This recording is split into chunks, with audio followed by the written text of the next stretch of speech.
Hello everyone, আমি চলে এসেছি নতুন আবার একটা মিনি ব্লগ নিয়ে। তোমরা দেখতেই পাচ্ছ আমি এটা বেসিক বডিটা কাপড়টা কেটে রেখেছি। এবার আমি এটা সেলাই করব। তোমরা অনেকেই জানো আমি সেলাই করতে জানি। আমার স্কুল ফ্রেন্ডের বিয়ে নেক্সট মান্থ, তো আমি নতুন কিছু বানাবো না, এটা তো হতেই পারে না। নতুন কিছু না পড়লে আমার বডি থেকে আমার আত্মা বেরিয়ে যাবে, এরকম একটা ব্যাপার। তো তোমরা অনেকেই জানো আমি সেলাই করতে জানি, তাই আমি অর্ডারও নিই।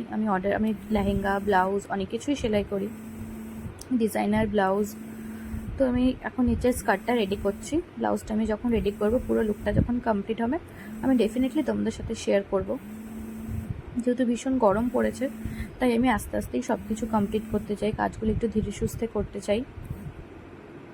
তো কাজ করতে করতে মিশো থেকে একটা পার্সেল আসছিল, আমি ওটাই আনবক্সিং করছিলাম আর তোমাদেরকে দেখাচ্ছি। দেখো, এই বাটিগুলোর 6টা সেট আছে, 6টা বাটি 100 টাকা।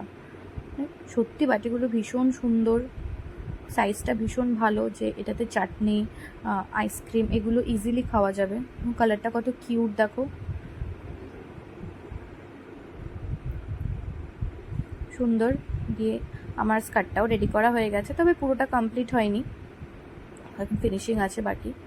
তো সন্ধ্যাবেলা আমার বেস্ট ফ্রেন্ড আসছিলো, আমি আইসক্রিম বানিয়েছিলাম, তাই জন্য আমাকে বলেছিলাম খেতে আসতে। তো খুব খুশি আইসক্রিম খাবে বলে, আমাকে অ্যাটিটিউডও দিচ্ছে। চলে এসেছি আমি এখন আইসক্রিম নিয়ে। ওর খুশিটা দেখলে, ওর ফেসটা দেখলে তোমরা বুঝতে পারবে যে ফ্রিতে খেতে পারলে কত খুশি হয়। তখন আমি ওকে বলেছি যে কেমন হয়েছে বল, তো আমাকে রিভিউ দে। খুব খুশি, খেয়ে খুব খুশি। ও বলছে খুব ভালো হয়েছে, ম্যাঙ্গো আইসক্রিম বানিয়েছিলাম। চলো আবার একটা দেখা হবে নেক্সট ভ্লগে, বাই।